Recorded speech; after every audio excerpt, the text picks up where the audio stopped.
الرحیم ماہ رمضان کے سلسلے کی یہ گفتگو ہماری دوسری گفتگو ہے۔ گزشتہ گفتگو ایک ہفتہ پہلے ہوئی تھی اور آج 7 رمضان ہے اور آج کی گفتگو اسی گفتگو کا سلسلہ۔ بات یہاں سے شروع ہوئی تھی کہ عبادتیں ہمارے لیے اپنے آپ کو مرکز سے نکال کر اللہ کو اپنی زندگی کا مرکز بنانے کے لیے ہے۔ انسان میں کسی شکل کی مرکزیت کے لائق چیز نہیں ہے۔ خود ظاہراً ایک عدم سے پیدا ہوتا ہے، نطفے کی شکل اس کی پہلی شناخت ہوتی ہے۔ نطفہ مختلف شکلوں سے بڑھ کر ایک کامل بچے کی شکل میں آتا ہے، وہاں سے اس کی کمزوری شروع ہوتی ہے تو ماں باپ کے سہارے ہوتے ہوتے ہوتے ہوتے جب تک کہ جوان نہیں ہوتا تب تک اپنے ہاتھ پیر نہیں چلاتا۔ اس کے بعد بھی اس کو تربیت کی ضرورت پڑتی ہے۔ تعلیم کی ضرورت تو مہد سے لحد تک ہے۔ قرآن کی آیتیں کئی جگہوں پر اس چیز کو واضح کرتی ہیں، خلق الانسان ضعیفا، انسان کو کمزور خلق کیا گیا ہے۔ ما اوتیتم من العلم الا قلیلا، ہم نے تم کو جو علم دیا ہے وہ کم علم ہے۔ اگر علم کے حساب سے دیکھیں تو انسان وہ تنہا جانور ہے جو علم حاصل کرتا ہے اور اس علم کو منتقل کرتا ہے اور جنریشنز اس کو جمع کرتے ہیں اور گزشتہ علم کے اوپر آگے علم بڑھتا جاتا ہے۔ باوجود اس کے کہ دوسرے جانوروں سے یہ بالکل ممتاز ہے، اور یہ بات وہ ہم نے کہا تھا کہ جو ہے اللہ نے انسان کی خلقت کے بعد تبارک اللہ احسن الخالقین کیا، تو گزشتہ گفتگو میں روشن کیا گیا تھا۔ تو اتنے سب چیزیں ہونے کے بعد مرکز بننے کی چیز نہیں ہے۔ انسان کی برکت جو ہے، جو قرآن نے بتلایا ہے، اللہ کو بابرکت ذات کہہ کر کہا ہے، وہ بنیاد یہ ہے کہ اس کی برکت اللہ کو مرکز بنانے سے ہوتی ہے، اپنے آپ کو مرکز بنانے سے نہیں ہوتی، کیونکہ اس کے اندر جو کمزوریاں ہیں وہ اپنی جگہ کے اوپر واضح ہیں، بالکل واضح ہے۔ اگر کوئی کمزور چیز مرکز بنتی ہے تو اس کی طلب بھی اس کمزوریوں کی حفاظت کے لیے ہوگی۔ ایک چیز کمزور ہے، ذاتی طور پہ کمزور ہے، انٹرنسک طور پہ کمزور ہے، اب اس کو مرکز بنا دیا گیا ہے۔ اب وہ کمزور چیز کے لیے ہر چیز کی جا رہی ہے۔ اب یہ کمزور چیز میں پریشانی یہ ہے کہ اس کی بقا بے انتہا ضروری ہے۔ اس کو کھانا چاہیے، اس کو رہنا چاہیے، گھر چاہیے، ٹھیک ہے، لباس چاہیے، بیوی بچے ہو جاتے ہیں ان کا نفقہ بھی اس کے سر پر ہو جاتا ہے۔ تو اس کے لیے انسیکیورٹیز آفٹر انسیکیورٹیز جمع ہونے لگتی ہیں۔ اب یہ انسیکیورٹیز آفٹر انسیکیورٹیز جب جمع ہو رہی ہیں تو اس کو اگر وہ بنیاد اپنی مرکز کی رکھتا ہے تو وہ انسیکیورٹیز کے لیے اس کو اپنے آپ کو آمادہ کرنا پڑتا ہے۔ اس کے لیے اس کو پیسہ چاہیے زیادہ سے زیادہ۔ اچھا، پھر صحت کا مسئلہ، معلوم نہیں آج ہے کل رہیں گے نہیں رہیں گے، رہیں گے تو بیماری اگر لگ جائے تو کتنا علاج کے لیے پیسہ خرچ ہو جائے گا وہ نہیں معلوم۔ پھر اور ایک تو ہر جگہ پر بچوں کو، آج کل کا زمانہ ہے، بچوں کو پڑھانا لکھانا ہے، کہاں تک پڑھانا پڑے گا، کہاں تک لکھانا پڑے گا نہیں معلوم، لاکھوں کا بھی ہو سکتا ہے، کروڑوں کا بھی خرچہ ہو سکتا ہے، تو پھر اور ایک انسیکیورٹی۔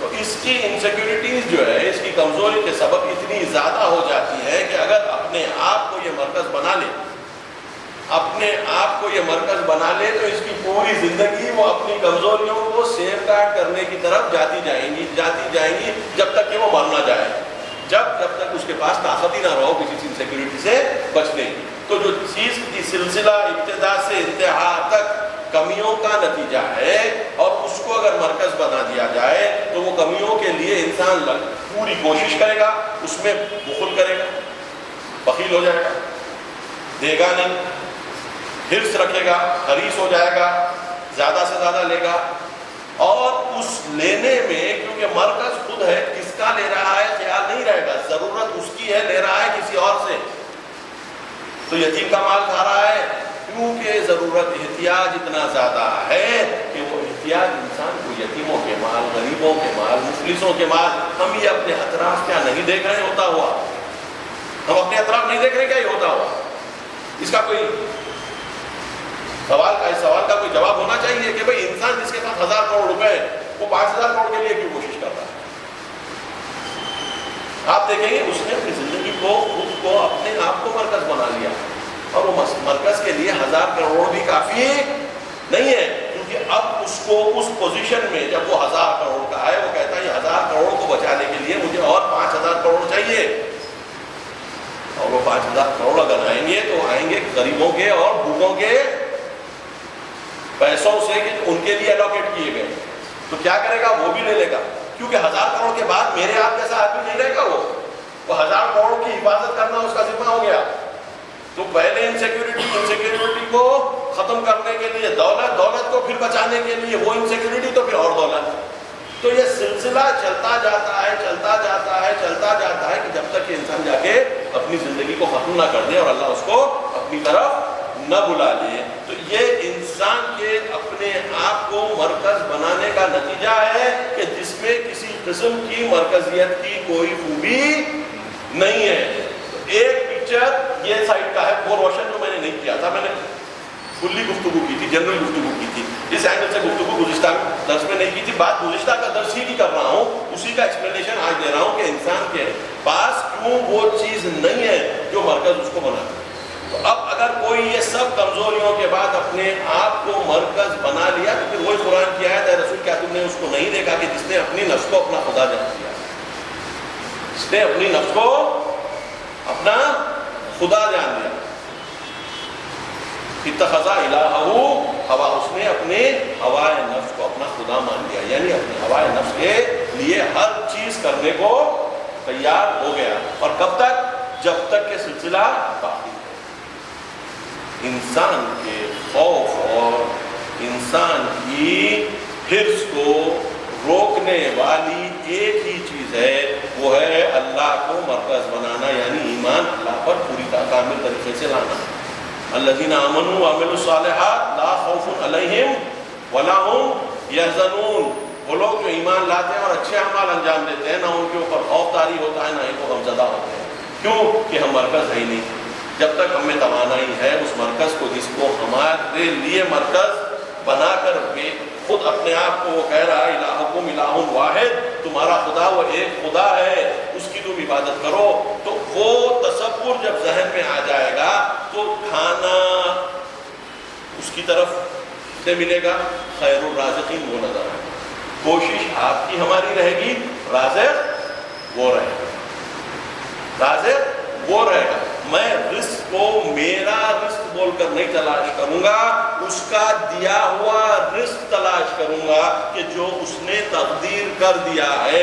تو مجھے پتا ہے کہ میری تقدیر میں رزق لکھا گیا ہے جو میرے لیے، اور میں اس میں دوسروں کے لیے بھی وہ مجھ میں اضافہ کیا ہے کہ ہم تمہارے مال میں یتیموں کا مال رکھے ہیں، اور اگر میں کوشش کر کے حاصل نہیں کروں گا تو میں اپنا بھی نقصان کروں گا، اور وہ مال جو مجھ تک آنا چاہیے تھا تو یتیموں تک میرے تھرو جاتا، مسکینوں تک میرے تھرو جاتا، ان کا بھی حصہ چلا جائے گا، تو میری توانائی کے پورے استعمال نہیں ہونے کے نتیجے میں میں اپنا بھی نقصان کروں گا، اپنے ذریعے سے جہاں تک پہنچانا تھا اس کا بھی نقصان کروں گا۔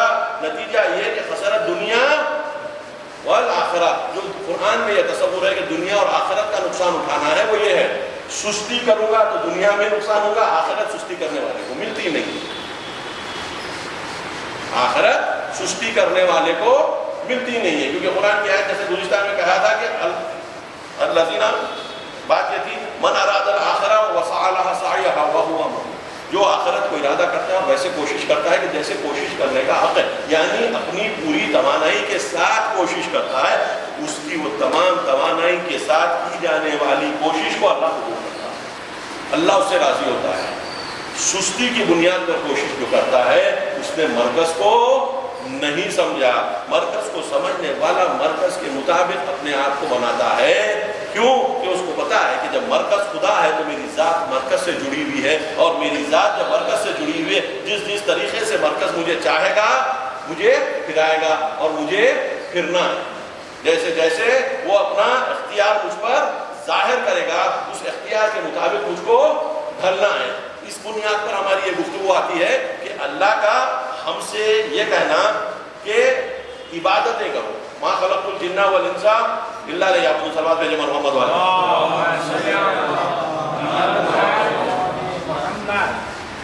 اگر اللہ تعالی ہم سے یہ کہہ رہا ہے کہ ما خلقت الجن والانس الا لیعبدون، کہ میں نے خلق ہی نہیں کیا جن اور انس کو مگر یہ کہ میری عبادت کریں. تو یہ بات بالکل طور پہ واضح ہو جاتی ہے کہ جب ہم مرکز نہیں بن سکتے تو ہمارا عبادت کے لیے خلق کیا جانا ہی ہمارا مقصد ہو سکتا ہے، اس کے علاوہ ہمارا مقصد نہیں ہو سکتا ہے.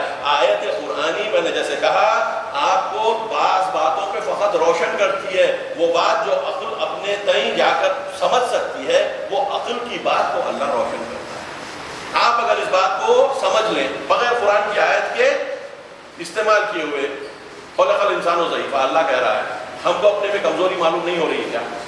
ہم ایک وقت پیدا ہوتے ہیں، ایک وقت طاقت آتی ہے، ایک وقت کمزور ہوتے ہیں، ایک وقت مر جاتے ہیں. ٹھیک ہے، ہماری خواہشات اتنی ہیں کہ اگر ہم انہی کے پیچھے لگ جائیں تو ہماری زندگی پوری صرف ہو جائے گی، ہمارے پاس نہ اتنی دولت رہے گی نہ ہمارے پاس اتنی فرصت رہے گی کہ ہم اپنی پوری دنیاوی خواہشات کو بھی پورا کر سکیں. ٹھیک ہے، یہ سب ہماری کمزوریاں ہیں. یہ قرآن کو کہنے کی ضرورت ہے کہ تمہاری کمزوریاں ہیں، قرآن کہہ رہا ہے، مگر قرآن ہم کو روشن کرنے کے لیے کہہ رہا ہے، ہم کو گائیڈ کرنے کے لیے کہہ رہا ہے. یہ انسان کی عقل آسانی اگر کوشش کرے اللہ کے راستے پر تو برابر اس کو یہ نتیجہ نکل جائے گا کہ میں کمزور ہوں، اور کمزور کوئی چیز کا مرکز نہیں بنتا، کیونکہ مرکز بنے گا تو وہ کمزوریوں کی، جیسے میں نے ابھی گزشتہ کہا کہ ہم کو وہ کمزوریوں کی حفاظت کے لیے زندگی گزارنی پڑے گی، اور آخر میں جو چیز مٹ فنا ہو جائے اس کے لیے پوری توانائی استعمال کر دینا. مرنے والی چیز کی جس کی بقا نہیں ہے اس پر پوری چیز لگ جائے اور اس کے بعد جا کے وہ ایک دن مٹ جائے، جس کے مرنے کا بھی کبھی کا یقین نہیں ہے. آج رات کر رہے ہیں، کل صبح کریں گے، کسی کو لکھ کر نہیں کہہ سکتے، کر لیں گے انشاءاللہ. اپنی مرضی نہیں، اپنی خوشی نہ آئے نہ اپنی خوشی چلے. لائی حیات آئی سزا لے چلی چلے. چاہا تو تھا یہی کہ نہ دنیا سے دل لگے، اور کیا کریں کہ کام نہ بے دل لگی چلے. میر کی یہ غزل ہے.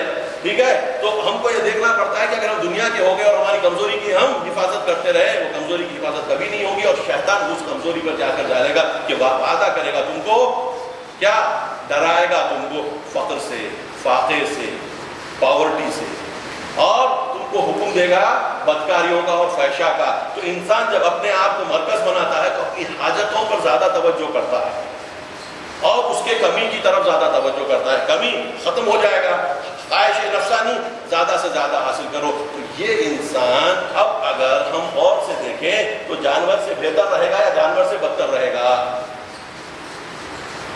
جانور سے بدتر. قرآن کی آیت آگے وہاں پر لے کے آپ کو سمجھانے کی کوشش کرتی ہے. انہم کالانعام بل ہم اضل. ان کے لیے آنکھیں تھی، کان تھی، عقل کی قدرت تھی. لہم قلوب لا یفقہون بہا، لہم اعین لا یبصرون بہا، لہم آذان لا یسمعون بہا. ایسا نہیں تھا کہ یہ گونگے ہو گئے تھے، ایسا نہیں تھا یہ اندھے ہو گئے تھے، ایسا نہیں تھا کہ ان کو عقل میں کوئی چیز آ ہی نہیں رہی تھی، ان کو سب آ رہی تھی. قرآن پھر جا کے ایک اور جگہ اشارہ کرتا ہے، یعلمون ظاہر الحیات الدنیا وہم عن الآخرۃ هم غافلون. یہ تو دنیا کی زندگی کے بارے میں تو خوب جانتے ہیں، آخرت کے تعلق سے یہ بے علم ہیں، نادان ہیں.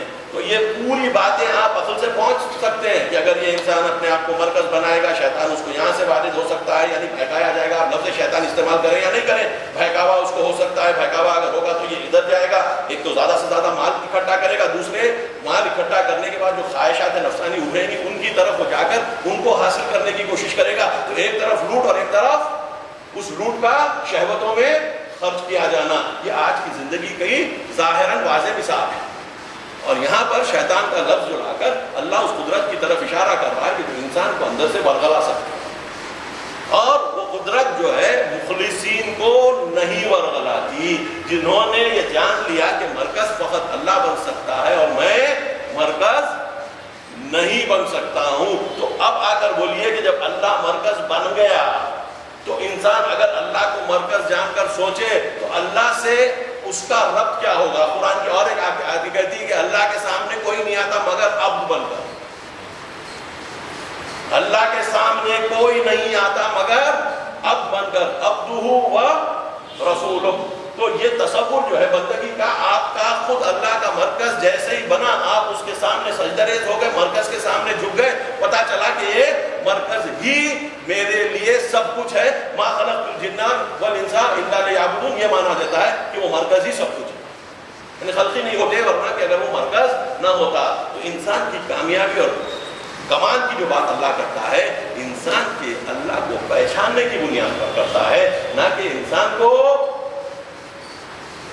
اپنی طرف مشغول ہونے کی بنیاد پر کرتا ہے۔ اپنی طرف اگر انسان مشغول ہوتا ہے تو سوائے انسان کی برائی کے اور کوئی چیز انسان سے نکلنے والی نہیں، کیونکہ سیلفشنس کو اگر آپ دیکھیں کا ایک معیار نہیں ہوتا، سیلفشنس ایک حد سے گزرتے جاتے ہیں۔ بادشاہوں میں جو سیلفشنس آتی ہے تو اپنے ملک کے بارے میں اتنے حریص ہو جاتے ہیں کہ اپنے بچوں کو بھی ختم کر دیتے ہیں۔ آپ ہم جیسے بولیں گے بچوں کو تو بھائی ایک بال بھی نہ نکلے ہمارے بچے کا، ایک معمولی سا بال بھی ہمارے بچے کا ادھر سے ادھر نہ ہو، ختم کر دینا کیا چیز ہوتی ہے؟ قتل کا اپنا کوئی معنی نہیں رکھتا۔ صفوی حکومت میں جو ایران کی حکومت تھی، بچوں کو عام طور پر اندھا کر دیا جاتا تھا تاکہ باپ کے ملک کی طرف نظر نہ کریں۔ جب اندھا ہو جاتا تھا تو نہ جنگ کر سکتا تھا، نہ لوگوں کو آرگنائز کر سکتا تھا، نہ خود اپنے آپ کو بچا سکتا تھا۔ یہ حد تک کام ہوا ہے۔ مامون نے ہارون سے ایک مرتبہ پوچھا، جب اس نے امام موسیٰ کاظم کے سامنے بے انتہا ارادت کا اظہار کیا، بے انتہا اپنے آپ کو چھوٹا بنا کر امام موسیٰ کاظم کے سامنے پیش کیا۔ مامون کو پتہ نہیں تھا کہ یہ کون ہے، بچہ تھا مامون۔ جب وہ چلے گئے تو کہا کہ بابا آپ کو میں نے کسی کے سامنے اس طریقے سے پیش آتے ہوئے نہیں دیکھا، یہ کیا بات ہے؟ تو کہا کہ یہ جو ملک تم دیکھتے ہو نا، حقیقت یہ ان کا تھا۔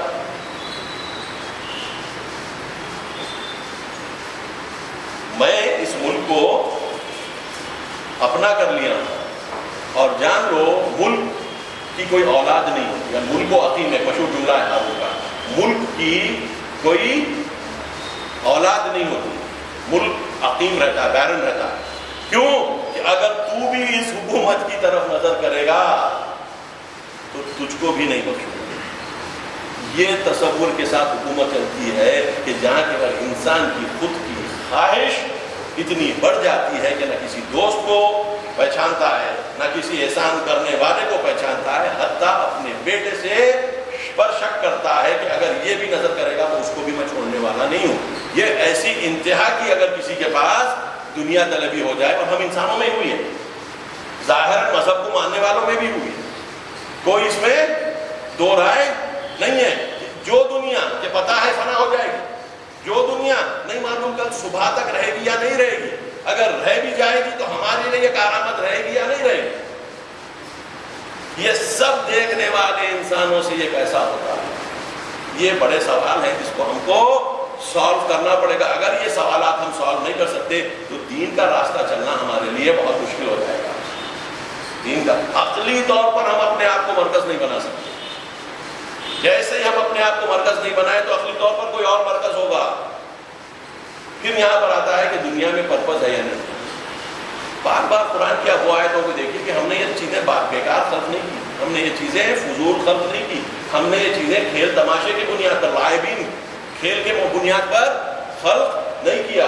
یعنی اس خلقت میں ایک سیریس پرپس ہے کہ جو تم آئیڈینٹیفائی کر سکتے ہو، اور وہ سیریس پرپس تم ہی آئیڈینٹیفائی کر سکتے ہو، اس ہی بنیاد پر تم کو ہم نے اپنا ریپریزنٹیٹو بنایا کہ تم جب جاؤ گے اور خدا کی مرکزیت کو پہچان لو گے اور اس مرکزیت کو بنیاد بنا کر اپنی زندگی گزارو گے، اس کے بعد پتا چلے گا کہ وہیں پر کہ کیوں فرشتوں کو تمہارے سامنے جھکنا چاہیے تھا۔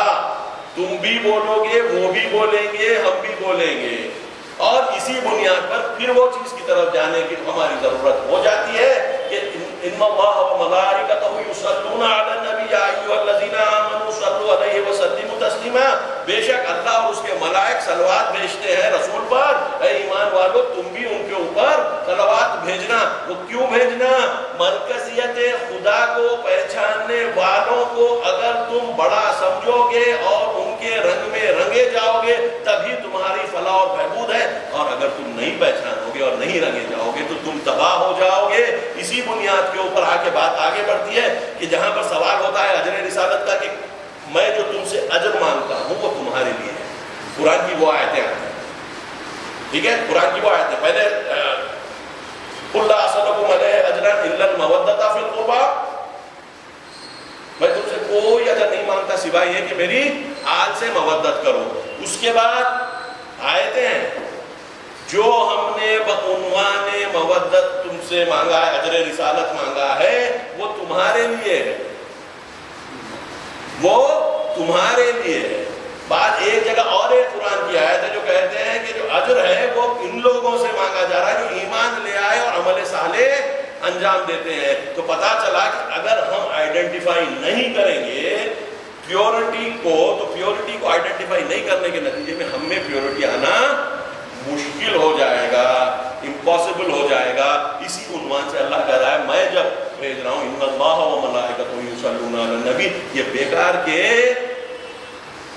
تالیاں نہیں ہے، اللہ بیکار کی فضول کی گفتگو نہیں کرتا، نہ ملائکہ سے کرواتا ہے. اگر صلوات بھیجی جا رہی ہے اور رسول کہہ رہے ہیں کہ مجھ پر اگر صلوات بھیجنا، جیسے بخاری میں ہے تو میری آل پر بھی بھیجنا، اس کا مطلب یہ ہوتا ہے کہ رسول اور آل رسول وہ اللہ کو مرکز جاننے والے اور اللہ کی اس ولایت کو پورا قبول کرنے والے ہوئے کہ جس کی بنیاد پر ہم سے کہا جا رہا ہے کہ ہم ان کی ولایت کو قبول کریں، کہ جس کی عقلی دلیلیں بھی ہیں اور جس کی نقلی دلیلیں بھی موجود ہیں. مرکز اللہ کو ماننے والے کو ماننا چاہیے یا نہیں ماننا چاہیے؟ میں ابھی اللہ کو ویسا مرکز نہیں سمجھ رہا ہوں، میں بار بار اپنی نفس کی خواہشات کی طرف دوڑ جا رہا ہوں، پھر جاتا ہوں توبہ کر کے آتا ہوں.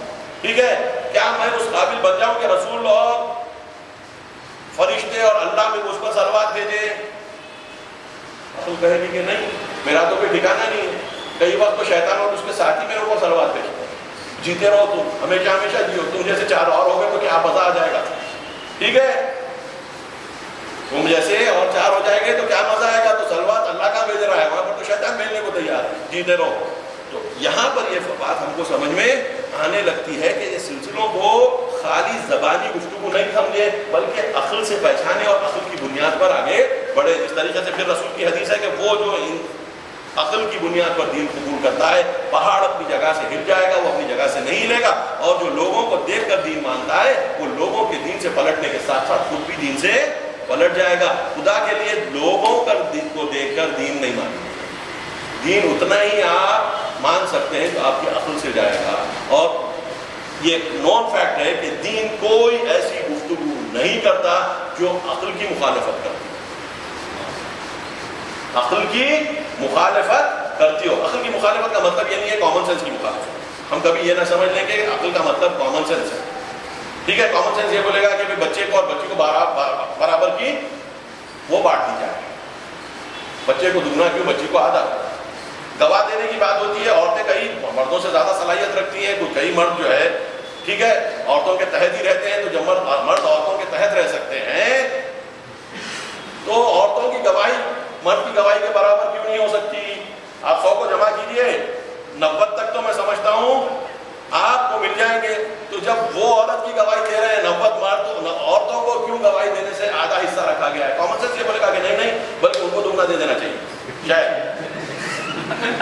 ٹھیک ہے، میں یہ نہیں بول رہا ہوں، میں یہ خالی بول رہا ہوں کہ عقل جو ہے ان چیزوں سے اونچا سوچنے والی چیز کا نام ہے. جہاں پر چیزیں کامن ہیں وہ کامن چیزوں کی بنیاد پر عقل کام کرتی ہے. جہاں پہ کوئی چیز کامن نہیں ہے وہاں پر حکم کرنا ہمارے بس کی بات، عقل کی بات نہیں ہے. وہاں پر عقل جا کر اس سے اونچے والے سورس کو ٹیگ کرے گی. کہ جہاں پر ہم کہتے ہیں کہ شریعت 3 رکعت کی مغرب پڑھنا چاہیے، 4 رکعت عشاء پڑھنا چاہیے، 2 رکعت کی فجر پڑھنا چاہیے، اس کی اتنی نافلہ ہونے چاہیے، کوئی عقل نہیں بولتی. 30 دن کے روزے رکھنا چاہیے، 40 دن کے نہیں رکھنا چاہیے، 10 دن کے نہیں رکھنا چاہیے، یہ کوئی عقل نہیں بولتی.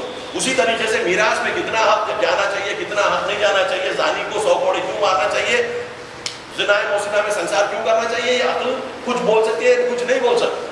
دلیل پختہ عقل کے پاس جہاں نہیں رہتی ہے وہاں پر شریعت آتی ہے، لیکن شریعت عقل کے مخالفت میں جا کر بات نہیں. اگر ہماری عقل کو پوری طریقے سے پیوریفائی کر دیا جائے تو وہی بات ہوگی کہ جو شریعت ہے. لیکن ہمارے پاس ایکسیس نہیں ہے، ہم ایکسپیریمنٹ نہیں کر سکتے، ہم جا کر لیب میں اس کو ایکسپیریمنٹ نہیں کر سکتے. جیسے قرآن کہتا ہے کہ تم کیا جانو کون کتنا قریب تم میں ہے کہ اس کو میراث اتنی ملی. ماں باپ زندہ ہے، بچہ مر گیا تو ایک کو جو ہے 1/6 مل جائے، باقی بات ہے. بیوی ہے، اگر میاں مر جائے بچے نہیں ہے اس کو 1/4 مل جائے. اگر پلٹ کر دیکھیں عورت کی ملکیت ہے، بچہ نہیں ہے، مرد کو آدھا مل جائے گا، ٹھیک ہے، اور مرد کو نہیں ہے تو اس کو پاؤں مل جائے گا، نہیں تو 1/8 مل جائے گا۔ تو یہ بریک اپ قرآن نے صاف صاف طور کے اوپر بیان کیا ہے۔ وہ بیسس کے اوپر ہم کو کئی چیزیں، اور پھر سزا، قصاص، قتل کی سزا، قتل، کسی نے کسی کا پیر توڑ دیا اس کا پیر توڑا جائے، کسی نے کسی کا دانت توڑ دیا اس کا دانت توڑا جائے۔ آپشن سامنے والے کو رہے گا، جس کا پیر ٹوٹا کے اس کو معاف کر دے یا اس سے پیسے لے کر اس کو چھوڑ دے۔ چوائس توڑنے والے کی نہیں رہے گی، چوائس توڑنے والے کی نہیں رہے گی، کیونکہ قرآن کہہ رہا ہے کہ گواہی دو اپنے خلاف، اپنے ماں باپ کے خلاف، اپنے اقربا کے خلاف۔ ارے اپنے خلاف میں کیوں گواہی دوں؟ اللہ بول رہا ہے کسی کو جب تمہاری عقل پختہ ہو جائے گی نا تو تم اپنے خلاف گواہی دینے لگو گے، قیامت کے دن عقل کو پختہ کروں گا تو تمہارے ہاتھ اور پیر بولنے لگے۔ اللہ کا شکر ہے کہ اللہ نے اتنی عقل یہاں ہمارے کو اگر دے دیتا تو ہم کیا کیا اپنے خلاف دنیا میں لوگوں کے سامنے بولتے پھرتے۔ اتنی کامل اللہ نے شاید عقل ہم جیسوں کی نہیں کی۔ تو حساب سے یہ ہے کہ کم عقل ہے تو جہاں کے اوپر عقل ہے وہاں تک جتنا جاتے جاؤ، جتنا جاتے جاؤ۔ یہ قرآن کی آیتیں 95% عقل سے سمجھی جا سکتی ہیں، 10% ہے جو شرعی ہیں، جو عقل کی بنیاد پر نہیں سمجھی جا سکتی، کیونکہ عقل ایک لیب میں اس کو ایویلیویٹ نہیں کر سکتی، اس کے بارے میں رولز اینڈ ریگولیشنز نہیں بنا سکتی۔ جس طریقے سے میں نے میراث کی بات کی، جس طریقے سے روزے اور نماز کی بات کی۔ اب جب مرکز اللہ کو بتانا ہے تو سوال یہ ہوتا ہے، قرآن کی آیتیں سورہ بقرہ میں مل جائیں گی کہ ہم نے عبادتیں رکھی ہیں تمہارے لیے تاکہ تم تقویٰ اختیار کرو، جنرل آیت۔ اس کے بعد کی آیتیں الگ الگ مل جائیں گی۔ نماز کے لیے گزشتہ گفتگو میں ہم نے کہا تھا کہ نماز میں اللہ اکبر، الحمدللہ اور سبحان اللہ کا کیا مرکز ہے، مطلب تھوڑا سا اس کو اور روشن کر دوں۔ اللہ اکبر جب ہم کہتے ہیں تو اللہ کی بزرگی کے بارے میں کہتے ہیں، کس حد تک کی بزرگی ہے ہمارے کو نہیں پتا، ہم اللہ کو بڑا مانتے ہیں۔ ہمارے پاس بڑا جس کو کہتے ہیں، بادشاہ کو کوئی بڑا سمجھتا ہے، اللہ بادشاہ سے تھوڑا بڑا ہے۔ کوئی پرائم منسٹر جیسے ہمارے پرائم منسٹر ہیں، ٹھیک ہے، ان کو بہت بڑا سمجھتا ہے تو اللہ ان سے بھی تھوڑا اچھا ہے، بڑا ہے، کیونکہ بڑائی کی ایک حد ہوتی ہے انسان جو اپنے دماغ میں سوچتا ہے۔ تو اللہ کہتا ہے تم اللہ اکبر تو پہلے بول لو، یہ بتوں سے تو اوپر آ جاؤ، تمہارا ذہن پہلے بتوں سے تو اوپر آ جائے تاکہ اللہ اکبر تو کہہ لو، اتنا تو آ جاؤ کہ اشہد ان لا الہ الا اللہ کہو، عبادت کے مرحلے سے نکل آؤ بتوں کے اور میری عبادت کرو۔ اشہد ان لا الہ الا اللہ کا مطلب میں گواہی دیتا ہوں کہ کوئی چیز نہیں ہے بشکل الہ کہ جس کی عبادت کی جا سکتی ہے سوائے اللہ تعالیٰ۔ اشہد ان لا الہ الا اللہ کا یہ مطلب ہے میں گواہی دیتا ہوں، اشہد یعنی میں گواہی دیتا ہوں۔ یہ مرحلہ ابتدا ہے، وہاں سے آپ کا مرحلہ آتا ہے اللہ اکبر کا، کیونکہ اللہ بہت بڑا ہے۔ نیکسٹ فیز ہم نے کہا کہ جیسے آپ نماز میں جاتے ہیں سورہ حمد پڑھنا واجب ہے، حمد میں آپ بسم اللہ کے بعد اس کی رحمت کو یاد کرنے کے بعد الحمدللہ رب العالمین کہتے ہیں۔ الحمدللہ کا مطلب یہ ہے کہ تمام تعریفیں اللہ کی ہیں، اگر تمام خوبیاں اس میں نہیں ہوں گی تو تمام تعریفیں جھوٹی ہو جائیں گی۔ آپ کسی کی تمام تعریفیں کر رہے ہیں، بھائی کیوں کر رہے ہیں؟ ارے بھائی ہمارے دوست ہیں ان میں ہر قسم کی خوبی ہے، ٹھیک ہے، 4 دن کے بعد معلوم ہے 2 خوبیاں نہیں ہیں، وہ کیا ہوا؟ بولے نہیں وہ 2 خوبیاں کم ہو گئے، بولے پھر اس وقت کیسا بولے تو نہیں میرے کو میں محبت پہ زیادہ بول رہا ہوں، عقل سے نہیں بول رہا۔ اللہ بولتا ہے محبت کی باتیں میرے کو نہیں چھوڑ، عقل کی باتیں کرو۔ آپ آ کے دیکھو کہ اللہ میں تمام خوبیاں رہیں گی یا نہیں رہیں گی۔ تمام خوبیاں نہیں رہنے کا مطلب کہیں نہ کہیں سے اس کی خوبی کم ہوگا۔ کہیں ایک جگہ بتاتی ہے جہاں کہ اللہ کی خوبی کم ہو سکتی ہے۔ ہماری خوبیوں میں یہ حدود ہیں، ہمارے محبت کرنے کے، ہمارے نفرت کرنے کے، ہمارے ہر چیز کے حدود ہیں۔ اللہ کے لیے کون سے حدود ہیں جو اللہ کی خوبیوں کو محدود کر دیں؟ کچھ اس کو ذاتی طور پر چاہیے کہ وہ ذات کا طلب کرنا اس کی وہ خوبی کو روک دے، یعنی وہ اپنے لیے کچھ چاہتا ہے اور اس کا اپنے لیے کچھ چاہنا اس کو یہ کرنے سے روک دیتا، یعنی ہمارے لیے کچھ کرنے سے روک دیتا۔ یعنی کسی نہ کسی شکل سے ہم کو اللہ کو ایک نہ ایک طریقے سے چھوٹا کرنا پڑے گا، ٹھیک ہے۔ اگر وہ نہیں کر پائیں گے تو تبھی جا کر الحمدللہ بولیں گے۔ اب جب الحمدللہ بول دیے تو الحمدللہ کی توضیح میں آپ کو سبحان اللہ آتا ہے کہ اللہ میں کوئی کمی نہیں ہے جس کی بنیاد پر آپ اس کی اچھائیوں کو محدود کر سکیں۔ تو بڑا بھی ہے، تمام خوبیاں رکھنے والا ہے، اور تمام خوبیوں میں کوئی بھی خوبی ایسی نہیں ہے کہ تھوڑی سی کم ہو۔ منزہ ہے، پاک ہے اللہ اس سے کہ اس میں کوئی کمی آ جائے۔ تو آپ نے اللہ اکبر کہا، بڑا اس کو کوالیفائی کیا کہ ایسا بتا رہے ہیں کہ اس پہ کوئی عیب نہیں ہے، یعنی اس کی اچھائی پوری کی پوری کامل اچھائی ہے، ناقص اچھائی نہیں ہے۔ اب اگر ایسا تصور رکھتے ہیں تو اگر کوئی چیز کو موجود ہونا ہے بغیر کاز کے، اگر کوئی چیز کو موجود ہونا ہے بغیر کاز کے تو یہی وجود ہو سکتا ہے، اور کوئی وجود محال ہے کہ ہو سکتا ہے۔ کوئی اور وجود خود سے بغیر کاز کے ہو وہ سوائے ایسے وجود کے کہ جو اللہ اکبر بھی ہو، الحمدللہ بھی ہو، سبحان اللہ بھی ہو، یہ تین خوبیاں نہیں رکھتا ہے۔ اگر تھوڑی سی بھی مقدار میں اس میں کمی ہے، خود سے خود ایگزسٹ ہی نہیں ہو سکتا۔ کیونکہ یہی سوال ہوتا ہے جب خود سے خود ایگزسٹ ہونے کی بات ہو رہی ہے تو یہ کمی کہاں سے آ گئی؟ کیونکہ کوئی چیز ہے ہی نہیں۔ ہمارے پاس ہماری محدودیت ہماری کمی کا سبب بنتی ہے، جو اللہ محدود نہیں ہے تو اس کی کمی کا سبب کیا بن رہا ہے؟ اگر خدا نخواستہ اس میں کمی ہو تو ہمارے سے بھی کمزور ہو جائے گا۔ ہماری محدودیت فزیکل، مینٹل، یہ ہماری محدودیت جو ہے لمیٹیشنز لاتی ہے۔ ایک چیز ہے کہ جس کو کوئی لمیٹیشن نہیں ہے وہ ہے اور کچھ بھی نہیں ہے، اس میں کہاں پر آیا؟ اس کے بعد یہ بھی ثابت ہو جاتا ہے کہ وہ مادی نہیں رہے گا، کیونکہ مادی کیسے رہے گا؟ مادے کی اپنی اپنی لمیٹیشن۔ کوئی بھی مادہ جو بھی کوالٹی کا ہے، میٹر کا کوئی فارم لے لیں، اس کی لمٹ ہی اس کو ڈیفائن کرواتی ہے، اس کی لمٹ ہی اس کو ڈیفائن کرواتی ہے۔ اب تو مادے کے وزن کے حساب سے مادے کو انڈرسٹینڈ کرنے کی کوشش کرتے ہیں، پڑھے لکھے لوگ بیٹھے، زیادہ بولنا نہیں ہے۔ ماس اسپیکٹرومیٹری بولتے ہیں کہ جہاں کے اوپر مالیکیولز کے انڈرسٹینڈنگ جو ہے ان کے ویٹ کے اوپر ہوتی ہے، تو ویٹس اس طریقے سے کیلکولیٹ کرتے، مجھے نہیں معلوم ایسے ہے یہاں پر، ان کو بہتر معلوم ہوگا۔ تو ناپنا تولنا جو ہے اس انتہا کا ہو گیا ہے کہ ہر چیز کا ناپ اور تول اس کے محدود ہونے کی بنیاد پر ہوتا ہے۔ جو چیز محدود نہیں ہے اس کو ناپ تول کیا کر سکتے؟ تو اللہ کی محدودیت نہیں ہے، اللہ بھی میٹر نہیں ہو سکتا کیونکہ میٹر میں محدودیت ہے، تو اس کی ذات ہر چیز سے پاک ہے۔ اب جب یہ بات عقل میں آ جائے تو لیسا کا مثلی شے کی بات قرآن لا کے آپ کو توضیح کے عنوان سے پیش کرتا ہے۔ اس کے جیسی کوئی چیز نہیں ہو سکتی۔ کوئی چیز دیکھ کر اس سے مشابہ ہے نہ کہنا، چاہے وہ کتنا بھی اچھا انسان ہو، کوئی نہیں آتا اللہ کے پاس سوائے مگر یہ کہ وہ بندہ بنتا ہے۔ یہ چیز کو ہمارا دین، اور یہی دین فطرت ہے، یہی دین فطرت ہے جو اندر سے ذات انسان سے نکلتا ہے، کیونکہ اللہ نے وہ ذات میں وہ خوبی دی ہے۔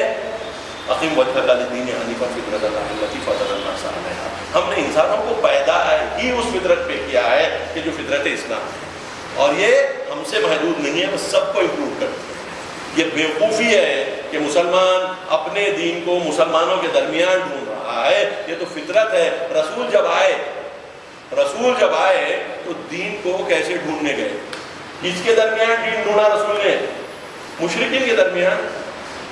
اور یہی بات مشرکین کو پہلے کہی کہ تم اللہ کی عبادت کے لیے خلق کیے گئے ہو، کسی اور کی عبادت کے لیے خلق نہیں کیے گئے ہو۔ اور کیا بنیاد پر؟ کہ تمہاری فطرت میں یہ عبادتیں نہیں ہیں۔ یہ جو 150 سے 300 سال کا پیریڈ جو جاہلیت کا تھا کہ جہاں پر بت پرستی عربستان میں شروع ہو گئی تھی، اس سے پہلے کا پیریڈ اس قسم کا نہیں تھا۔ وہاں پر اللہ کی عبادت ہوتی تھی، حج ہوتا تھا تو اللہ کے لیے ہوتا تھا، اب یہ بتوں کے لیے ہو چکا۔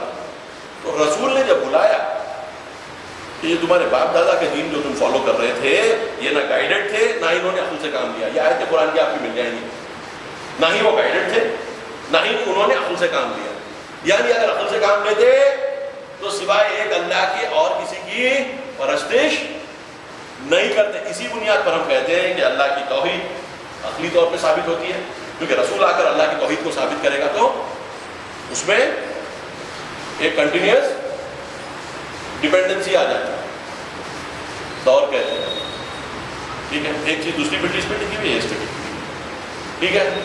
اللہ کو ثابت کرنے کو آپ کو ثابت کرنا پڑے گا کہ رسول اللہ کے رسول ہیں، تاکہ ان کی بات کو ثابت کرنے میں اگر ان کے کہنے سے آپ اللہ ثابت کر رہے ہیں تو it's called arguing in a circle, یہ نہیں ہونے والا، ٹھیک ہے۔ ایک چیز کو دوسری چیز، تو اللہ کو آپ خود سے پہچاننا پڑے گا، ضرورت نبوت کو آپ کو خود سے پہچاننا پڑے گا۔ جب ضرورت نبوت پہچان لی کے بغیر نبی کے بہت سے ایسے سوسائٹی کے کام ہم کو نہیں معلوم ہوں گے، رولز اور ریگولیشن ہم نہیں فریم کر پائیں گے کہ جو ایکسپیریمنٹ کے ذریعے سے فریم نہیں ہوتے، تب ہم جا کے جو ہے رسول کو ڈھونڈنے لگیں گے، اور رسول کو جب ہم ڈھونڈتے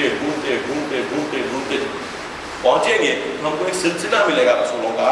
خصوصاً آج کے ہمارے دور میں جب ہم خاتم کو اور ختم رسالت کی بات کر رہے ہیں تو رسول پر آ کر رسالت مکمل کیوں ہوئی؟ گزشتہ کے میں تھوڑی سا میں نے اشارہ کیا، بات اس لیے ہو گئی کہ جو دین عقلی بنیادوں پر پوری طریقے سے سمجھا دیا گیا، اس کو عملی طور پہ لا دیا گیا، شریعت میں اتنی وسعت دے دی گئی کہ پوری دنیا کو وہ سمیٹ سکے، اور مخصوص لوگوں کے لیے نہیں تھا. جیسے جناب عیسیٰ کے لیے صاف کہا گیا ہے قرآن میں بھی اور بائبل میں بھی کہ ہم نے ان کو بھیجا ہے بنی اسرائیل کے لوگوں کے لیے.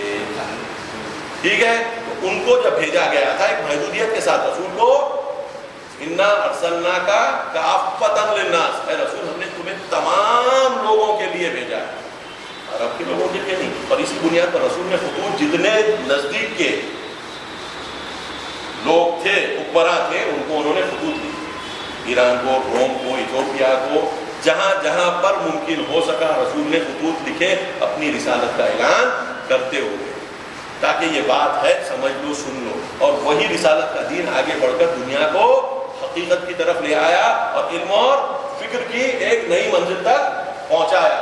آج ہمارے دور میں جب دین کمزور پڑتا جا رہا ہے، اب ہمارے کو یہ دیکھنا ہے، ہمارے جوانوں کو یہ دیکھنا ہے کہ یہ دین کا کمزور پڑنا ہماری انڈرسٹینڈنگ کی کمزوری ہے یا دین کی خود کی کمزوری ہے. آپ غور سے جا کر دیکھیے، یہ دین کی کمزوری ہو ہی نہیں سکتی. ایک پرنسپل آپ دین کا بتلا دیجئے جو کھوکھلا ہو.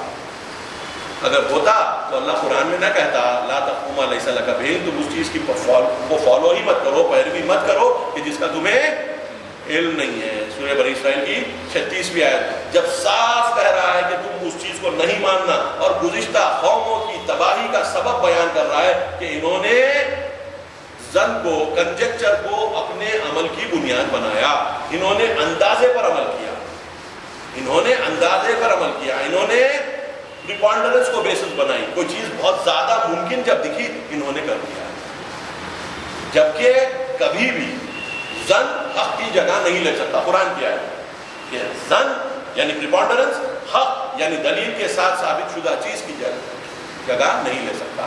تو ہم کو جب دلیل کی طرف دوڑا رہا ہے اللہ، تو ہم سے کوئی بھی چیز جو دلیل نہیں رکھتی ہو اس کو ماننے سے بھی قرآن روک رہا ہے. یہ بات عقل سے بھی ثابت ہے، دین آ کر اس پر فقط تاکید کر رہا ہے. تو یہ آج کے دور میں بے انتہا ضروری ہے کہ ہم سمجھتے رہیں کہ عقل کا کتنا بڑا رول ہے. عقل کو زندہ کرنے کے لیے دین آیا ہے، عقل کو ختم کرنے کے لیے دین نہیں آیا ہے. سب سے بڑا پرابلم اس دنیا میں آج میں اسلام کا ایک بہت بڑا طبقہ دین کو فقط اور فقط حدیث کی شکل میں ڈھونڈ رہا ہے. اہل حدیث کہتے ہیں حدیث کی شکل میں ڈھونڈ رہے ہیں، اور حدیث ایسی میلیبل چیز ہے، ایسے آپ اس کو موڑ توڑ سکتے ہیں کہ آپ اپنی ضرورت کے حساب سے پورے کام انجام دیں گے. کیوں؟ ایک احادیث میں ملاوٹ بہت ہوئی.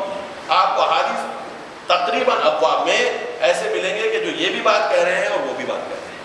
اچھا، دوسرے احادیث کی جو لینگویج ہے وہ ایگزیکٹ لینگویج نہیں ہے، کیونکہ جو نقل کرتے تھے اور پھر نقل کے بعد نقل ہوتی تھی، وہ ایگزیکٹ لینگویج میں نہیں ہوتی تھی. رسول نے ایک بات کہی، جو سنا اس نے ایک لفظ سے یاد رکھا، تیسرے نے کچھ اور، چوتھے نے کچھ اور، تو کئی ٹرانسمیشن لاسز ہوئے ہیں کہ جو حدیث کی شکل کو بگاڑ دیا. اس کے علاوہ جھوٹی حدیث گڑھنے والے لوگوں نے اس میں مداخلت کی. تو جب تک آپ کی عقل کی کسوٹی مضبوط نہیں ہو جاتی، آپ کا فلٹریشن پروسیس حدیث کا ناقص رہے گا، اور ہر وہ حدیث جو آپ کے ظاہری فائدے کی رہے گی، چاہے وہ فردی رہے، اجتماعی رہے، سیاسی رہے یا اقتصادی رہے، وہ آپ اس کو آگے لائیں گے، اور وہ حدیث ہلکے پیچھے چلی جائے گی کہ جو آج آپ کی فردی، اجتماعی، اقتصادی، سیاسی فائدے کے لیے کارآمد نہیں ہے. تو اب قرآن کو تو آپ ایسے فلٹر نہیں کر سکتے، عقل کو تو آپ ایسے فلٹر نہیں کر سکتے. تو وہ چیز کو آگے رکھنا جو فلٹر نہیں ہو سکتی وہ بہتر ہے، یا اہل حدیث کہہ کر حدیث کو لانا کہ جس کے اندر فلٹریشن بھی پراپر ہے اور جا کر اس میں چینج لانا بھی ہوا ہے اور کوئی انکار اس سے نہیں کرتا. اس کی پیورٹی بھی خراب ہوئی ہے، اور پیورٹی کے بعد اس کا فلٹریشن پروسیس بھی نیگیٹو ہے، پازیٹیو نہیں ہے. چیز خراب ہوئی، اس کو آپ نے ناپا تولا، روات کی جو ہے پوری انڈرسٹینڈنگ کی کہ کون ضعیف ہے اور کون ضعیف نہیں ہے. الٹا ہوا سوسائٹی میں، بخاری میں جو سب سے معروف کتاب ہے، عمر سعد سے نقل ہے حدیث، عمر سعد سے حدیث نقل ہے، یعنی وہ صحیح راوی ہے، جو امام حسین کے قتل کا ڈائریکٹ پرسن تھا، جو صبح میں جنگ کا اعلان کیا، اس سے حدیث ہے، امام جعفر صادق سے حدیث نہیں۔ 240 ہجری کے لگ بھگ بخاری کمپلیٹ، ٹھیک، 240 اور 140 کے درمیان آگے پیچھے چھٹے امام کا دور رہا ہے، تو 100 سال کا پیریڈ تھا، اور اس دور کے لوگوں کے بارے میں نقل ہوئی ہے حدیث، لیکن چھٹے امام کی سے نقل اس لیے نہیں ہوئی کہ بنی عباس بیٹھ کر حکومت کر رہے تھے، اگر ان کے نام سے اگر حدیثیں نقل کی جاتی تو بنی عباس کے حاکم بخاری کے ساتھ پھر صحیح برتاؤ نہیں کرتے۔ نتیجتاً پولیٹیکل نیسیسٹیز نے ان احادیث کو کہ جو اپنے دور میں خود مالک نے، امام مالک نے نقل کیا ہے، اور ابن تیمیہ نے خود امام جعفر صادق کے بارے میں لکھا ہے کہ مالک کہتے تھے کہ میں نے ان کو سوائے عبادت کے اور حدیث نقل کرنے کے علاوہ کوئی اور میں مشغول نہیں دیکھا، اور سوائے اس حالت میں کہ وضو میں رہتے تھے وہ حدیث نقل نہیں کرتے تھے۔ یہ ابن تیمیہ نے اپنی کتاب میں لکھا ہے، کتاب موجود ہے میرے پاس، ٹھیک ہے، اور اتنا حدیث نقل کرنے والا کہ میں نے کبھی ان کو سوائے عبادت اور حدیث نقل کرنے کے علاوہ پایا نہیں۔ تو وہ آدمی کیا حدیث کیا ہوگا جو ڈائریکٹ رسول سے نقل کر رہا ہے، جو ڈائریکٹ ڈسینڈنٹ ہے رسول کا۔ تو سیاسی حالات نے جو پیچ دی ہے اس سے اتنا کیا، امام حنبل، ابن حنبل جو ہے، حنبلی جو ہیں، امام حنبل کہتے ہیں کہ احادیث جو حضرت علی کے بارے میں یا حضرت علی سے نقل کی گئی ہیں ان کو سائڈ لائن کر دیا گیا ہے، میں ان کو دوبارہ واپس لا رہا ہوں۔ تو امام ابن حنبل جو ہے کریڈٹ ان کو ملتی ہے کہ علی کے بارے میں یا علی سے نقل کی جانے والی روایتوں کو انہوں نے اہل سنت کے درمیان میں رواج دیا، یہ کہہ کر کہ اللہ مجھ سے اگر سوال کرے گا تو میں کیا بولوں۔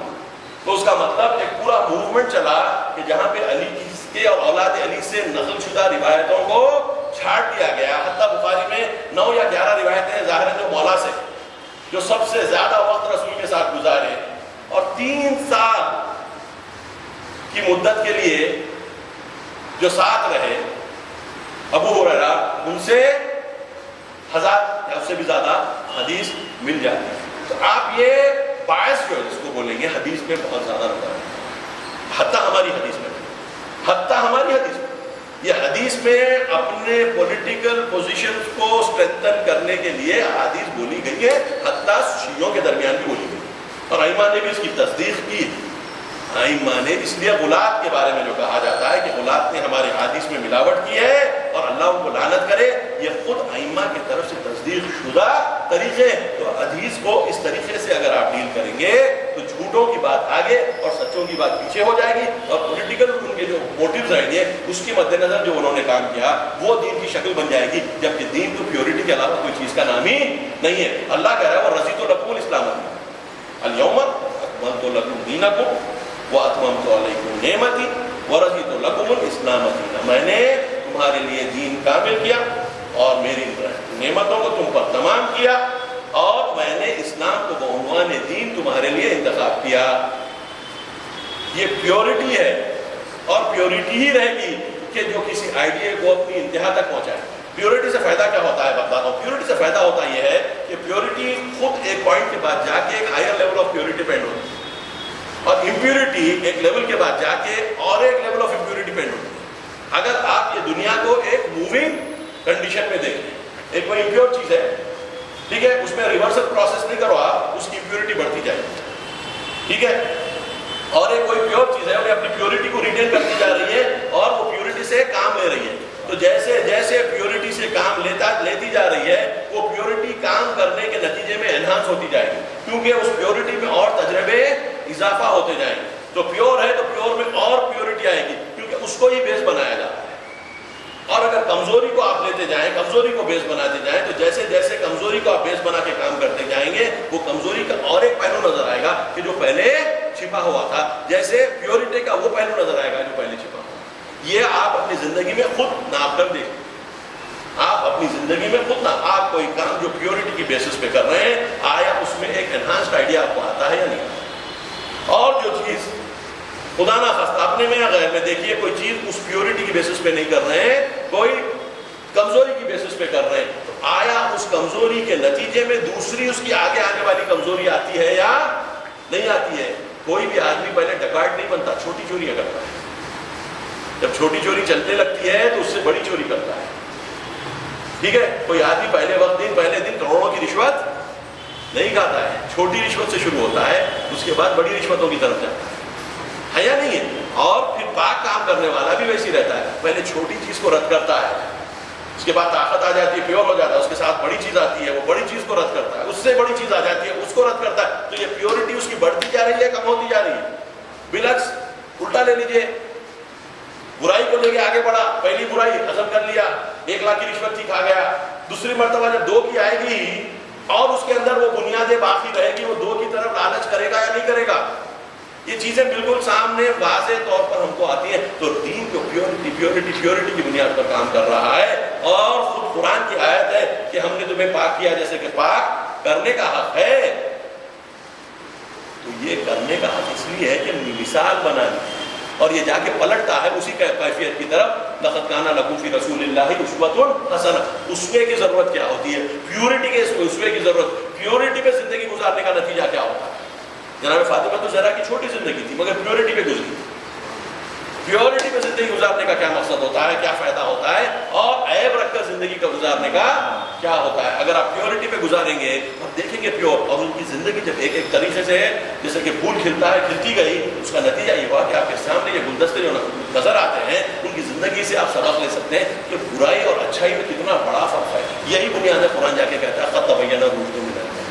یقیناً ہم نے میچورٹی کو، میچور چیزوں کو گمراہی کی چیزوں سے الگ کر دیا ہے۔ یہ گروتھ کا پروسیس ہے، یہ ڈاؤن ورڈ اسپائرل ہے، دوسرا اپ ورڈ اسپائرل ہے، تو یہ جو ہے اسی پہ آ جاتا ہے کہ اللہ جو ہے ایمان والوں کو کیسے ہدایت کرتا ہے، اور کس طریقے سے وہ لوگ جو طاغوت کو مانتے ہیں، ہم جب آیت الکرسی پڑھتے ہیں اس کے بعد والی جو 2 آیتیں پڑھتے ہیں نا، لا اکراہ فی الدین قد تبین الرشد من الغی فمن یکفر بالطاغوت ویؤمن باللہ فقد استمسک بالعروۃ الوثقی لا انفصام لها واللہ سمیع علیم۔ اللہ ولی الذین آمنوا یخرجهم من الظلمات الى النور والذین کفروا اولیاءهم الطاغوت یخرجونهم من النور الى الظلمات اولئک اصحاب النار هم فیہا خالدون۔ تو برائی کو جب پیشہ کرتے ہیں تو برائی کے جو لیڈرز رہتے ہیں وہ ان کو موو کرتے ہیں، اور جب اچھائی کی طرف جاتے ہیں تو اچھائی کے لیڈرز، اور سب سے بڑا اچھائی کا جو مرکز ہے وہ خدا ہے کہ جو گائیڈ کرتا ہے مومنین کو اندھیرے سے نور کی طرف، اور بالعکس طاغوت کا کام کیا ہے؟ اجالے سے اندھیرے کی طرف لانا۔ ایک جگہ ایک نسبتاً اجالے اور اندھیرے کی دنیا ہماری کیسی ہے؟ اجالا اور اندھیرا ملا ہوا، آپ کو چوز کرنے کا آپشن ہے، نہ پیور نور میں نہ آپ پیور اندھیرے میں، آپ نور اور اندھیرے کی ملوٹ میں ہیں، ملی ہوئی چیزوں میں۔ طاغوت آپ کو نور سے جو بھی آپ کو تھوڑا تھوڑا ہے وہ ڈارکنیس کی طرف کھینچتا ہے، اور اللہ جو ڈارکنیس اویلیبل ہے اس سے نکال کے آپ کو نور کی طرف کھینچتا ہے۔ تو اب جب آگے آپ بڑھتے جاتے ہیں تو آپ کا نوری کانٹینٹ جو ہے وہ بڑھتا جاتا ہے، آپ کا ظلمانی جو کیفیت ہے وہ گھٹتی جاتی ہے۔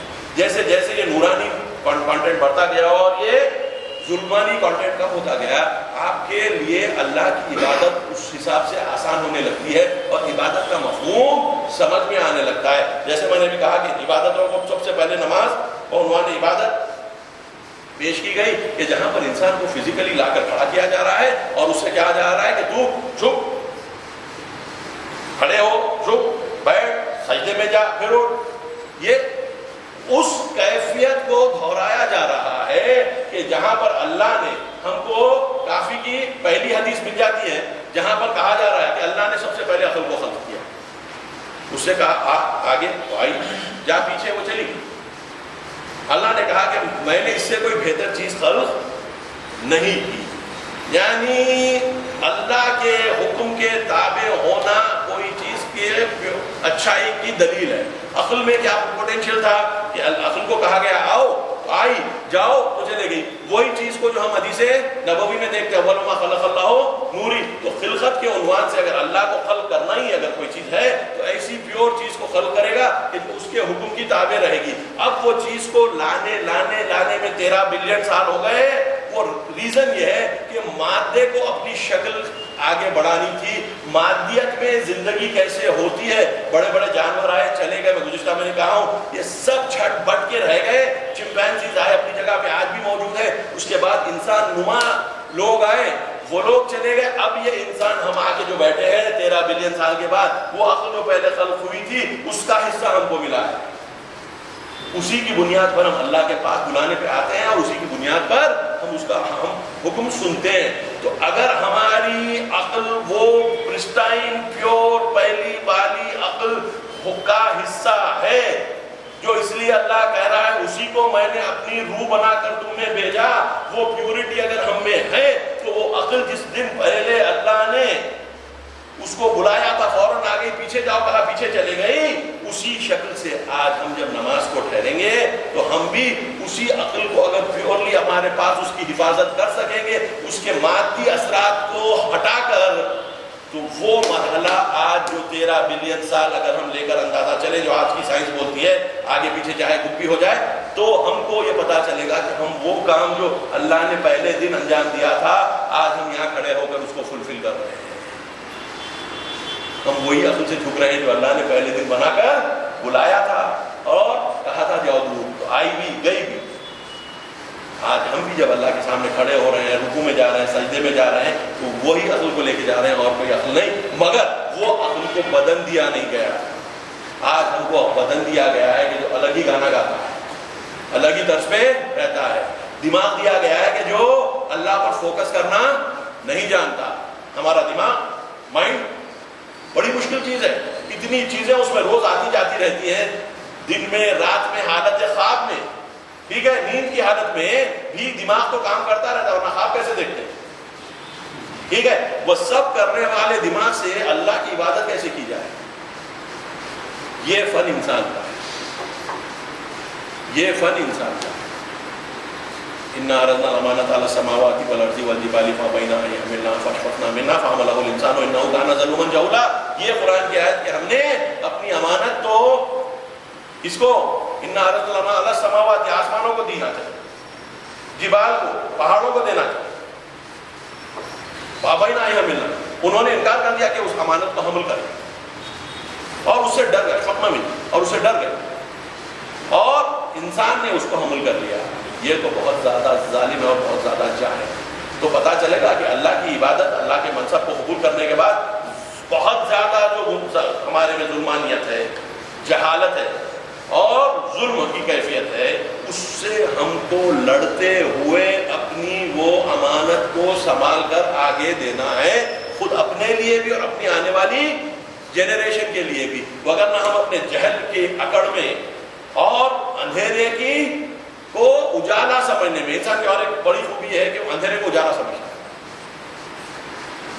رات میں جو جانور شکار کرتے ہیں وہ اندھیرے میں شکار کرتے ہیں, ٹھیک ہے, بڑوا والے دن میں ان کو کچھ نظر نہیں آتا, رات میں ان کو نظر آتا ہے. ان کو اتنی ہی نور چاہیے جتنا کم ہو, زیادہ نور ہوتا ہے تو دکھتا نہیں ہے. انسان کا بھی پرابلم یہی ہے, اس کو جو ہے اندھیرا کبھی اجالا دکھتا ہے, اجالا کبھی اندھیرا دکھتا ہے. کیوں کہ خود کو مرکز بنا کر دیکھ رہا ہے. اپنے آپ کو مرکز بنا کر نہ دیکھے, اللہ کو مرکز بنا کر دیکھے تو اندھیرا اندھیرا دکھے گا, اجالا اجالا دکھے گا, ظالم ظالم دکھے گا, مظلوم مظلوم دکھے گا. ظالم کی طاقت کو دیکھ کر ہمارا عقل کبھی بولتی ہے کہ نہیں یہ مظلوم نے کچھ نہ کچھ گڑبڑی کی ہے, ورنہ ظالم تو دیکھنے دکھانے میں بڑا اچھا آدمی ہے, 10 لاکھ کے سوٹ پہنتا ہے. ہم 10-12 ہزار کا اگر سوٹ پہن لے کبھی, اتنے اچھے دکھتے ہیں, ٹھیک ہے, تو 10 لاکھ کا سوٹ پہننے والا کتنا نہیں اچھا ہوگا. اور پھر چپ کے اللہ کسی کو 10 لاکھ کا سوٹ پہنا دیتا ہے. ہم اللہ کی عبادت کریں, ابھی تک ہمارے کو 6,000 کا بھی نہیں پہنا.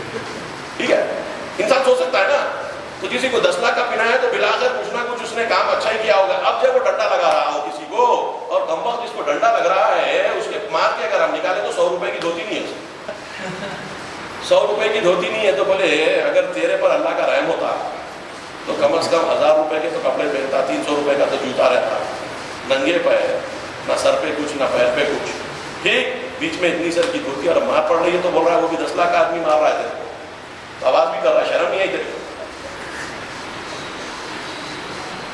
اور اسی بنیاد پر ووٹ بھی ملتے ہیں۔ ہنسنے کی بات نہیں ہے، میرے جیسے آپ کے جیسے لوگ ہی ووٹ ڈالتے ہیں، کوئی ایسے لوگ نہیں ہے جس کو جو ہے پاگل خانے سے نکال کے لایا گیا اور انہوں نے جا کر ووٹ ڈالا۔ سب عقلمندی لوگ ہیں اور سمجھ کے بول کام کرتے ہیں۔ تو اندھیرا اجالا کیوں دکھتا ہے اور اجالا اندھیرا کیوں دکھتا ہے؟ اور تفصیلی مثالیں دوں گا تو شاید بہت وقت لگ جائے گا، مگر اتنی بات واضح ہے کہ اندھیرا اجالا اور اجالا اندھیرا انسان کو دکھتا ہے۔ قرآن کئی مرتبہ کہتا ہے عسیٰ ان تحبوا شیئا وہو شر لکم وعسیٰ ان تکرہوا شیئا وہو خیر لکم، ایسا ہو سکتا ہے کہ وہ چیز جو تمہارے لیے اچھی نہیں ہو تمہیں اچھی لگے، اور وہ جو تمہارے لیے اچھی ہو وہ تمہیں اچھی نہیں لگے۔ اللہ یعلم وانتم لا تعلمون، اللہ سے جب تک ہدایت نہیں لیں گے تب تک یہ نور اور ظلمت کا چکر سمجھ میں نہیں آئے گا۔ نتیجے میں کربلا میں 72 کیوں آ گئے، اور ظالم کے پاس ہزاروں کا لشکر کیسے آ گیا، حسین کا مال کیسے لوٹے، حسین کی اولاد کو کیسے قتل کیا، آج کے زمانے میں بھوکے یمنیوں پر کیسی برساتیں میزائل ہو رہی ہے، پورے متمدن لوگ جو 10-10 لاکھ کے سوٹ پہننے کے عادی ہیں ایسے جمع ہو کر اچھی اچھی باتیں کرتے ہیں اور $110 بلین کے ہتھیار بیچنے کی باتیں کرتے ہیں تاکہ ان ننگے بھوکوں پر کے جس کو کھانے کو کھانا نہیں ہے، کالرا نے ان کی جانیں لینے شروع کر دی ہیں، اور دنیا کہتی ہے کہ اس سے زیادہ متمدن کوئی ملک ہو سکتا ہے کہ جو ہتھیار بیچے بھوکوں کو مارنے کے لیے اور جابز بنائے اپنے بھوکوں کو قتل کر کر، اور آخر میں کہے کہ جو ہے یہ کلائمیٹ چینج کچھ بھی نہیں ہے، یہ سب ہمارے فائدے کی اگر ہے تو ٹھیک ہے، اگر ہمارا فائدہ نہیں ہے تو بھاڑ میں جائے کلائمیٹ۔ یہ دنیا ہے۔ اب بتلائیے کہ اللہ کے سامنے جھکنے کی گنجائش ہے بھی یا نہیں ہے؟ کل کی دنیا اللہ کو پیٹ کرنے والے بچا نہیں سکیں گے، ناممکن ہے۔ نہ کبھی تاریخ میں اللہ کو پیٹ کرنے والوں نے دنیا اچھی کی۔ میں نے کہا آپ سے تھوڑی دیر پہلے کہ برائی کو جو پیشہ کرتے ہیں، ٹھیک ہے، برائی کچھ نتیجہ نہیں دیتی بلکہ اس سے شدت والی برائی میں تبدیل ہو جاتی ہے، اور جو اچھائی کو پیشہ کرتے ہیں پیچھے لگتے ہیں وہ لوگ اور ایک اونچی اچھائی پر آ جاتے ہیں۔ قرآن کا بات بھی یہی ہے، الذین جاہدوا فینا لنہدینہم سبلنا، جو مجھ میں میرے راستوں میں کوشش کریں گے میں ان کو اپنے راستے دکھا دوں گا، یقیناً دکھا دوں گا۔ اب سوال یہ ہے کہ اگر ہم کو راستے دکھنے آئے لگیں گے تو کون سے راستے دکھیں؟ پہلے تو ہم کو اپنا راستہ دکھے گا جو فردی راستہ ہے۔ نماز شروع ہوتی ہے اس فردی کیفیت سے کہ جہاں فردی طور پر اللہ کے سامنے جھکتے ہیں، بعد میں اس کو ایک جماعتی شکل دی جاتی ہے، مگر اس کی ابتدا جو ہے فردی شکل کے ساتھ ہوتی ہے کہ ایک نماز فردی طور پہ پڑھی جا سکتی ہے، جماعت کے ساتھ پڑھی جائے تو اور بھی اچھا ہے، اس کے ریمیفیکیشن، اس کے اثرات بہت زیادہ ہوتے ہیں۔ تو نماز میں پہلے لا کر اللہ نے ہم کو سامنے جھکا، بدن سے ہم سجدہ ریز ہو گئے، رکوع چلے گئے، کھڑے ہو گئے، بیٹھ گئے، سب کیا۔ اس کے بعد کا مرحلہ ہے کہ آپ جو ہیں کھاتے کیا ہیں، پیتے کیا ہیں۔ یہاں کے اوپر حلال سے بچنا ہے، حرام سے بچنے کی بات نہیں ہو رہی۔ حرام سے تو آپ ابتدا میں بچ گئے، ٹھیک ہے، حرام سے آپ ابتدا میں بچ گئے، حرام پی کر آپ نماز کے قریب گئے۔ اللہ نے کہا کہ لا تقربوا الصلاۃ وانتم سکارا، تم حالت نشہ میں نماز کے قریب بھی نہ آنا۔ ٹھیک ہے، نشے مختلف قسم کے ہوتے ہیں، مگر ایک جو شراب کا نشہ ہے وہ تو ہے ہی ہے، ساتھ میں جو بھی اور نشہ ہو، نیند کا نشہ ہو، غرور کا، تکبر کا، پیسے کا، کوئی اور بھی نشہ ہو اپنی جگہ، مگر جو نماز کے قریب اس نشے میں نہ آنا، فرد کے والے کے پاس نہیں آنا۔ ٹھیک ہے، اب جب یہ ہو گیا تو حلال میں کھا سکتا ہوں، پانی پی سکتا ہوں، اللہ کہہ رہا ہے کہ اب اس سے اجتناب کرو۔ کبھی جو چیز تمہیں پسند آنے لگے، یہ تو میری بزرگی کو تم نے دیکھا، کھٹ سے میرے سامنے سجدہ ریز ہو گئے، ٹھیک، اب وہ چیز مانگ رہا ہوں کہ جو تمہیں پسند ہے اور حلال بھی ہے، تم سے میں بھوک اور پیاس مانگ رہا ہوں 1 مہینے تک کے، کیونکہ کئی گناہ ایسے ہوتے ہیں جو تم کو اچھے لگتے ہیں، جیسے کھانا اچھا لگتا ہے اور پانی ایسے لگتا ہے، جبکہ بھوک اور پیاس دونوں کی شدت بڑھتی جاتی ہے۔ تم اگر روزہ رکھ لو گے نا تو وہ گناہوں سے بچنا شروع کر دو گے، تم کو پہلے لیول پہ اچھے نظر آتے ہیں۔ میں تم کو حلال سے روکنا سکھاؤں تاکہ حرام سے رک جاؤں، تم کو بھوک اور پیاس سے عادت دلا رہا ہوں کہ جو تمہارے لیے حلال ہے، تو جو حرام ہے تم کو عادت اگر ہو جائے کہ حلال پانی اور حلال رزق کو نہیں کہوں گا جب تک کہ سورج نہ ڈل جائے۔ چلو پھر پھر یہ دیکھو کہ وہ چیزیں تم کو ابتدائی طور پر جو اچھی لگ رہی ہیں اس سے تم کیسے منہ موڑو. اس لیے کہا گیا. اور یہ چیز سب کے لیے, جیسے نماز سب کے لیے تھی, کتب علیکم الصیام کما کتب علی الذین من قبلکم لعلکم تتقون. آخر کار بات یہی آتی ہے کہ تم کو تقوی اختیار کرنا ہے, اللہ کو اپنے کیلکولیشن میں رکھنا ہے, اس کے بغیر کوئی ایکویشن نہ بنانا. اگر کوئی ایکویشن اللہ کے بغیر بناؤ گے تو وہ یا نیگیٹو ہوگا یا زیرو پہ جمع ہوگا. ویلیو اگر آتی ہے, ویلیو نہیں آتی ہے, تصور ہے کہ ویلیو آ جاتی ہے. تاریخ میں آج تک ویلیو نہیں ہے. یا آپ نیگیٹو میں جائیں گے آپ یا زیرو پہ جمع ہوں گے, کوارٹرٹک ایکویشن میں جائیں گے, سب جوڑ جوڑا کے آگے زیرو پہ ختم ہو گئے. ٹھیک ہے, آگے بڑھنے کی بات کرتا ہوں. آگے بڑھنے کی بات کرتا ہوں.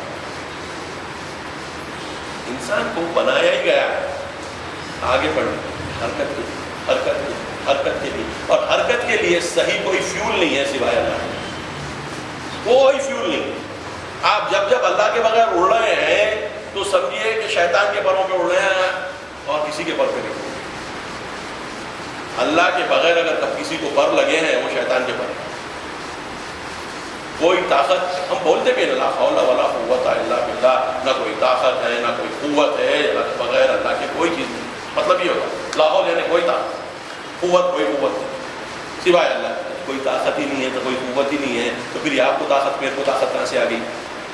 بولے آ گئی, اور بہت زیادہ ہی آ گئی.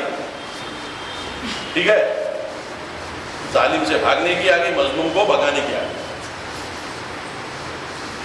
علی کہتے ہیں ظالم میرے لیے کمزور ہے کیونکہ اللہ اس کے خلاف ہے, مظلوم میرے لیے طاقتور ہے اس لیے اللہ اس کے ساتھ ہے. یہ علی دیکھنے والے ہیں, علی کو یہ پرابلم نہیں ہو رہا ہے. علی مظلوم کی پناہ کے لیے جا رہے ہیں اور ظالم کی فنا کے لیے جا رہے ہیں. ہم کہتے ہیں وہ تو علی کا کام ہے, ہم تو 13 رجب والے, ہم تو پٹاخے پھوڑیں گے, کیک کاٹیں گے. ٹھیک ہے, رہا ظالم اور مظلوم کا جھگڑا, وہ دیکھیں گے کہ بعد میں کیسے بھی طے ہو ہی جائے گا. ہم کہاں ہیں, ہم کو اس کی بھی پرواہ نہیں. ٹھیک ہے, کیونکہ اگر ہم ظالم مظلوم کے چکر میں چل پڑے اور حساب کتاب کرنا شروع کیا تو نہیں معلوم کہ ہم کون سے زمرے میں آ کر گریں گے. تو یہ کرکری چھوڑو, یہ تماشا چھوڑو. کیک کھانے میں آپ ظلم کرو تو بھی آپ کا کیک اتنا ہی مزے کا رہتا ہے, آپ دھوکہ دو تو بھی آپ کا کیک اتنا ہی مزے کا رہتا ہے. آپ کے پٹاخے اسی دھماکے کے ساتھ پھوٹیں گے چاہے آپ یتیم کا مال کھا کے اس کو پھوڑ رہے ہو. تو ایسی چیز کرو کہ جس میں کوئی حلال حرام کا معاملہ نہ آئے, اور حلال اور حرام آ کر ہمارے مزے کو کڑوا نہ کرے. تو دین ایسا ہونا چاہیے کہ جس میں حلال حرام نہ ہو اور حلال حرام سے ہمارا مزہ کڑوا نہ ہو جائے. اسلام اگر ایسا ہو جائے تو کیا ہو جائے؟ تو بولے اللہ کہتا ہے تو تمہاری خواہش ہے. لیسا بِأَمَانِيِّكُمْ وَلَا بِأَمَانِي أَهْلِ الْكِتَابِ مَنْ عَمِلَ سُوءًا يُجْزَى بِهِ. قرآن کی آیت ہے. اہل کتاب کو یہ تھا کہ ہم کچھ بھی کر لو, اہل کتاب ہے, ہم کو کیا ہونے والا ہے, تھوڑے دن کی اگر عذاب آ بھی جائے گا تو آ جائے گا, شاید وہ بھی نہ آئے. اللہ تو اتنا مہربان ہے. جب ہمارے پاس کتاب آئی, مشرکین کو کتاب مل گئی, انہوں نے کہا کہ جب یہ لوگ کہتے تھے کتاب کتاب اور ان کے گناہ بخشتے تھے تو ہمارے بھی گناہ بخشے جائیں گے, تو ہم کو بھی گناہ کرنے میں کوئی قباحت نہیں ہے. قرآن کہہ رہا ہے یہ تمہارے افکار ہیں, اگر تمہارے افکار کی بنیاد پر دین آ جاتا تو ختم ہو جاتا. بلکہ رسول سے خدا کہہ رہا ہے قرآن میں, اگر یہ رسول ہمارا کوئی غلط بات ہم سے منسوخ کر دیتا تو اس کی رگیں کاٹ دیتی, اس کی دل کی رگیں کاٹ دیتی. وتین لفظ استعمال ہوتا ہے, وتین کا مطلب آیوٹا ہوتا ہے, اس کی جو مین آرٹری جو خون سپلائی کر رہی ہے اس کو کاٹ دیتے اگر یہ رسول ہمارے طرف کوئی چیز غلط منسوخ کر دیتا. ائمہ سے ہمارے پاس ملتا ہے کہ اگر ہم کوئی چیز سوائے وہ کہ جو اللہ اور اس کے رسول نے کہا ہے اس کے علاوہ ہم اپنی طرف سے کچھ کہہ دیں تو وہ اللہ کے حق میں کفر ہوگا. چھٹے امام کی حدیث ہے. دین اتنی پیور چیز کا نام ہے کہ رسول اگر آگے بڑھ جائے تو اللہ کہتا ہے رگ کاٹ دوں گا, مین آرٹری کاٹ دوں گا. اور امام کہتے ہیں اگر ہم رسول اور اس کے خدا کے علاوہ کوئی چیز اپنی طرف سے کہیں گے تو وہ اللہ کے حق میں کفر ہو جائے گا, ہم یہاں کافر ہو جائیں گے. یہ مذہب کی خوبی ہے, اتنی باریکی ہے اور اتنی سمجھ کی بنیاد پر. کوئی جو چیز سمجھی نہ جائے وہ چیز اللہ آپ سے پوچھے گا, اور جو چیز ہم سمجھ سکتے ہیں پھر بھی نہیں سمجھیں گے, وہی کیٹیگری جو اللہ بار بار قرآن میں کہہ رہا ہے اولئک هم الغافلون, یہ غفلت کرنے والے غفلت کی بنیاد پہ پکڑے جائیں گے. سیکھ سکتے تھے نہیں سیکھنے کی بنیاد پہ پکڑے جائیں گے. سوچ سکتے تھے نہیں سوچنے کی بنیاد پر پکڑے جائیں گے. دیکھ سکتے تھے دیکھنے منہ موڑنے کی بنیاد پر پکڑے جائیں گے. سن سکتے تھے رسولوں کو اور نیک لوگوں کے کلام کو لیکن نہیں سننے کی بنیاد پر پکڑے جائیں گے.